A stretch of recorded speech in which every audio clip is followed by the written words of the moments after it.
Hey, what if I told you that the biggest obstacle in your life isn't your habits? It isn't in your motivation, it isn't your discipline, it's the identity that you've been living from.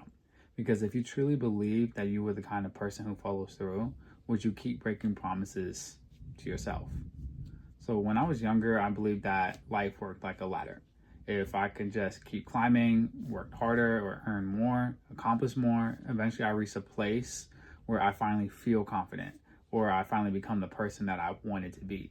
So I did what a lot of people would call the right things. So I studied electrical engineering, I built a career, I worked in corporate, I moved into sales, and I chased opportunities that were promised growth.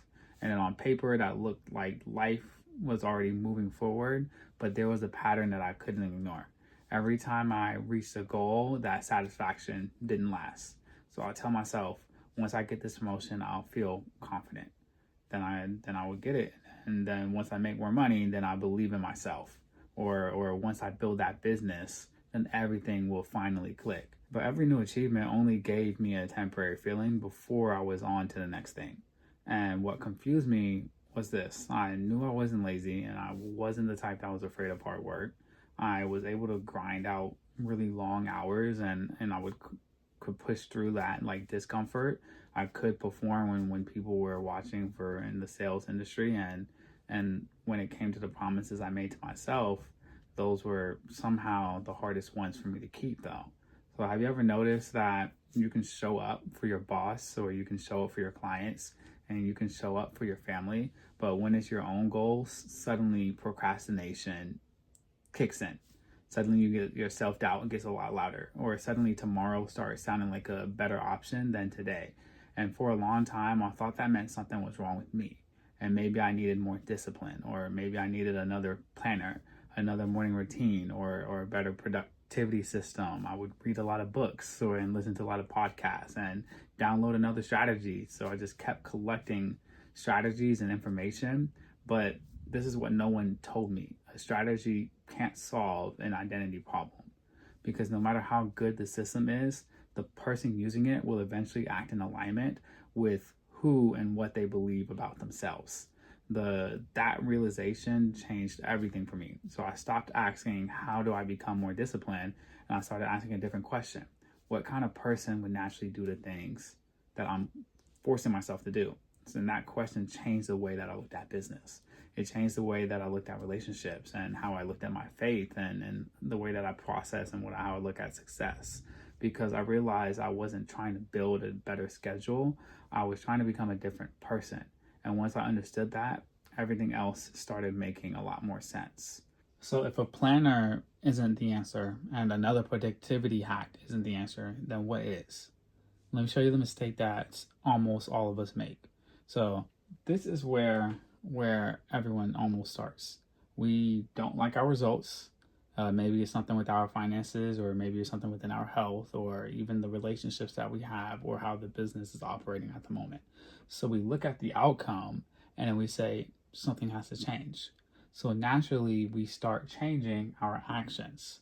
So we may go to the gym, or buy that course that's going to be able to help us do better in our business ventures, or we'll download some other habit tracker, or we'll wake up at 5 in the morning and be like, that's going to change everything. And for a while, it works, and until it doesn't. So why is that? Because every action begins as a decision, and every single day you're making hundreds of decisions. So whether this will work out or not, or will I make that sales call, or will I post content today, or am I going to make that difficult conversation or have that difficult conversations? And your actions itself, they just don't appear out of nowhere. They come from the decisions that you make. So what determines your decisions?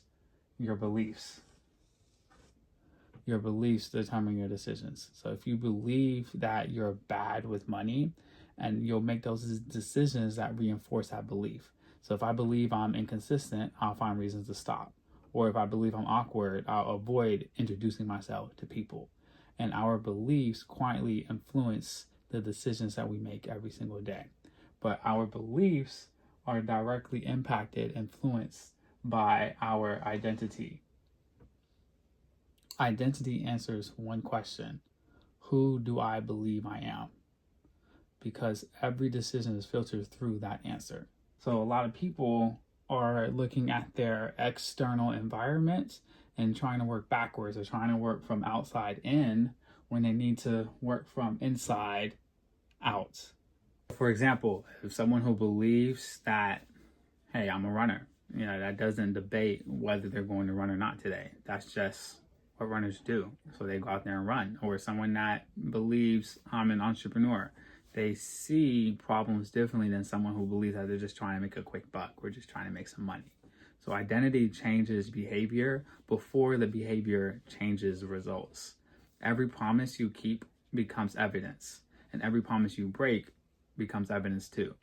That's why the hardest sale you'll ever make is not a customer, it's to yourself.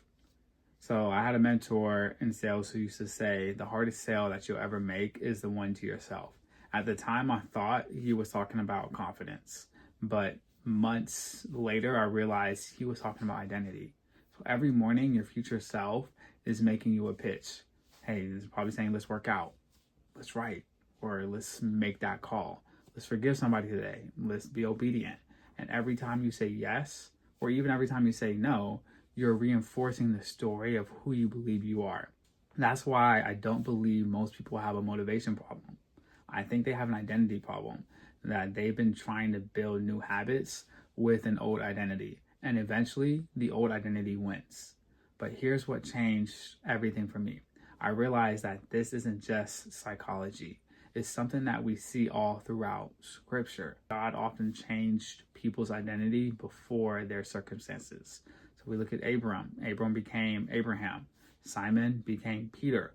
Saul became Paul. So the identity comes first, then the life followed. This channel isn't about becoming more productive.